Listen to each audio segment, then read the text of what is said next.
ये वीडियो शुरू करते हैं हमारे क्वेश्चन के साथ। दोस्तों परसेंटेज में हमने लास्ट लेक्चर में पहले लेक्चर में कुछ पढ़ा था बेसिक चीजें, और ये हमारा सेकंड लेक्चर है। ठीक है, हम इस टाइप के क्वेश्चन करेंगे। जैसे क्वेश्चन में दिया है कि आधे घंटे का 1 मिनट 10 सेकंड कौन सा प्रतिशत है। जैसे दे देता है कि 10 किलोग्राम 1 क्विंटल का कितने प्रतिशत है, या 1 क्विंटल 10 किलोग्राम का कितने प्रतिशत है, ऐसे यूनिट सेंड करके दे देता है। ठीक है, अब इसको इस क्वेश्चन को सॉल्व करने का जो पहला स्टेप होता है वो था कि सबका यूनिट सेम करना। पहला स्टेप हमारा क्या है, मात्रक समान। अगर मात्रक समान नहीं है तो हम उसको नहीं सॉल्व कर सकते, करेंगे तो गलत आएगा। ठीक है, तो मात्रक जब समान कर देंगे, देखिए मात्रक समान करने का देखिए क्या कितना मात्रक दे दिया है, घंटा मिनट और सेकंड। अब सबके दिमाग में आ रहा होगा कि सर अब मात्रक समान करना है तो सबको घंटे में किया जाए, सबको मिनट में किया जाए, कि सबको सेकंड में किया जाए। तो आप किसी में भी कर लीजिए, या तो तीनों घंटे में कन्वर्ट कर लीजिए, या तो क्योंकि यहाँ पे टर्म 2 ही है ठीक, लेकिन 3 यूनिट का यूज किया गया है, तो या तो आप घंटे में बदल दीजिए सबको, या तो मिनट में, या तो सेकंड में।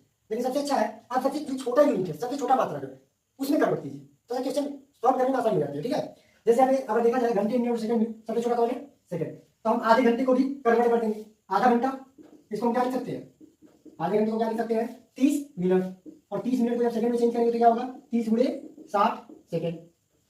1 मिनट 10 सेकंड, इसका मतलब क्या होगा 1 मिनट में 60 सेकंड, और ये 10 70 सेकंड। ठीक है, ये हमारा कन्वर्जन हो गया।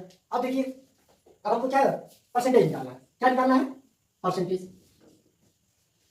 कभी जब ऐसा परसेंटेज निकालिए तो किसके रिस्पेक्ट में कर रहे हैं, जिसके रिस्पेक्ट में यानी जिसके सापेक्ष हमको प्रतिशत निकालना है उसको क्या रखेंगे, नीचे रखेंगे। जैसे हमारा फार्मूला होता है, आप बचपन में पढ़ेंगे, अगर हमको कोई सब्जेक्ट जैसे आपका हाई स्कूल का पेपर हो गया, इंटर का पेपर हो गया, या ग्रेजुएशन का कोई पेपर हो गया, एग्जाम आता है, एग्जाम का रिजल्ट आता है, तो रिजल्ट में मान लीजिए आपको कुछ नंबर मिलता है, लोग पूछते हैं कितना परसेंट पाए, तो परसेंट निकालने का फार्मूला बड़ा फेमस फार्मूला है नंबर। ठीक है, कितने हम मार्क्स पाए हैं, ठीक 100 बटे मैक्सिमम मार्क्स, या आप इसको ऐसे बना लीजिए, इसको obtain marks into 100 divide by maximum marks. या थोड़ा सा कई बच्चे ऐसे याद कर लेते हैं, नंबर गुणे 100 बटे प्रोग्राम। ठीक है, तो वही मतलब हुआ। अब देखिए अब हमारे पास दो चीजें हैं, एक 70 सेकेंड और एक 30 गुणे 60 सेकेंड। अब इन दोनों में दोनों समय में किस समय को हम नंबर की जगह लिखेंगे और किस समय को प्रोग्राम, यही चीज यही ज्यादा जरूरी है, बच्चे गलती करते हैं। तो इसका दो तरीका हम बताएंगे आपको। पहला तरीका जानिए, जिसके सापेक्ष बोलेगा उसको हम प्रोग्राम मान के चलेंगे। क्या मान के चलेंगे, प्रोग्राम। जिसके साथ जैसे बोल रहा है आधे घंटे का 1 मिनट 10 सेकेंड कौन सा प्रतिशत है, मतलब ये किसके सापेक्ष पूछ रहा है, आधे घंटे के सापेक्ष। ये किसके सापेक्ष पूछ रहा है, आधे घंटे के सापेक्ष। तो किसके सापेक्ष है, आधे घंटे, यानी ये हमारा क्या हो गया, प्रोग्राम हो गया। ठीक है, और ये हमारा क्या हो गया, नंबर हो गया। क्लियर नहीं हुआ, समझ आया। जिसके सापेक्ष पूछेगा हम उसको प्रोग्राम में लिखेंगे। ठीक, अब देखिए तो नंबर हमारे पास कितना है 70 सेकेंड गुणे 100, और बटे हमारा प्रोग्राम कितना है 30 गुणे 60। ठीक है, अब देखिए इसको सॉल्व कीजिए, 0 से 0 कैंसिल आउट, फिर 0 से 0 कैंसिल आउट, और ये हमारा हो जाएगा, देखिए 2 से डिवाइड होगा, ये 2 3 6 और 2 5 10।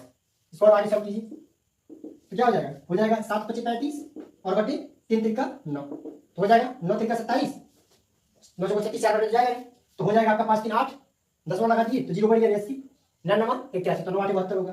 ठीक है, फिर 8 आएगा, फिर 9 8 72 होगा। ऐसे ऐसे इतना परसेंटेज आएगा तो इसको लिख सकते हैं 3.89%। ठीक है, इसको बाद में चिन्ह लगा सकते हैं। चलिए आगे यही हमारा क्या हो जाएगा आंसर। क्लियर हुआ। तो कभी भी अगर ऐसा क्वेश्चन पूछता है एक के सापेक्ष दूसरे का प्रतिशत अगर निकालना हो तो सिंपल सा फंडा है, आप कौन सा फंडा लगाएंगे, नंबर गुणे 100 बटे प्रोग्राम। ठीक है, ये चीज दिमाग में पहले आना चाहिए कि आखिर इस टाइप के क्वेश्चन के लिए हमको कौन सा फार्मूला यूज करना है। अगर आप फार्मूला नहीं पकड़ पाएंगे तो फिक्स है कि आप क्वेश्चन सॉल्व नहीं कर पाएंगे। तो कभी भी किसी भी क्वेश्चन में प्रतिशत अगर पूछ रहा है, 2 डाटा दिया हुआ है, तो एक को नंबर मानेंगे और एक को प्रोग्राम मानेंगे, और इसी फार्मूले पे सॉल्व कर देंगे। और नंबर किसको मानना है, प्रोग्राम किसको मानना है, ये डिपेंड करता है कि किसके सापेक्ष पूछ रहा है, किसके रिस्पेक्ट में पूछ रहा है। जिसके रिस्पेक्ट में पूछेगा, जिसके रिस्पेक्ट में परसेंटेज निकालने के लिए बोलेगा, हम क्या करेंगे, उसको प्रोग्राम में लेके चलेंगे। और जिसको कहेगा परसेंटेज में बदलिए, उसको हम क्या नंबर में लेके चलेंगे। ठीक है, नहीं याद आता है तो आप दिमाग में ये सोचिए कि आपसे कोई कहेगा हाई स्कूल में कितने नंबर पाए, तो क्या बोलते हैं, मान लीजिए कोई लड़का बोल दिया 530 नंबर, तो वो क्या कहेंगे, ठीक है अब इसका परसेंटेज बताइए, तब क्या करते थे 530 अब बटे पूरा क्या होता है 530 गुणे 100 बटे पूरा 6 से भाग देते थे। क्यों 6 से भाग देते थे, क्योंकि नीचे 600 और ऊपर 100, तो डबल जीरो कैंसिल हो गया, हो या नहीं हो गया। अब जब डबल जीरो कैंसिल हो गया तो फिर 6 से डिवाइड करते थे तो हमारा परसेंटेज निकल जाता था। तो सेम सिचुएशन ये है, सेम अभी हम एक क्वेश्चन आपको और किसी और मात्रक में करते हैं, ये समय के लिए मान लीजिए हो गया।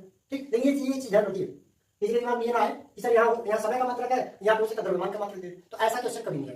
ठीक है। अगर ये समय है, समय का मात्रक है तो ये भी समय का मात्रक होगा, ये द्रव्यमान का मात्रक है तो ये भी द्रव्यमान का मात्रक, मतलब दोनों का दोनों ये कहीं भौतिक राशि के मात्रक होंगे। ठीक है, चलिए हम इसी करते हैं कुछ और क्वेश्चन करते हैं।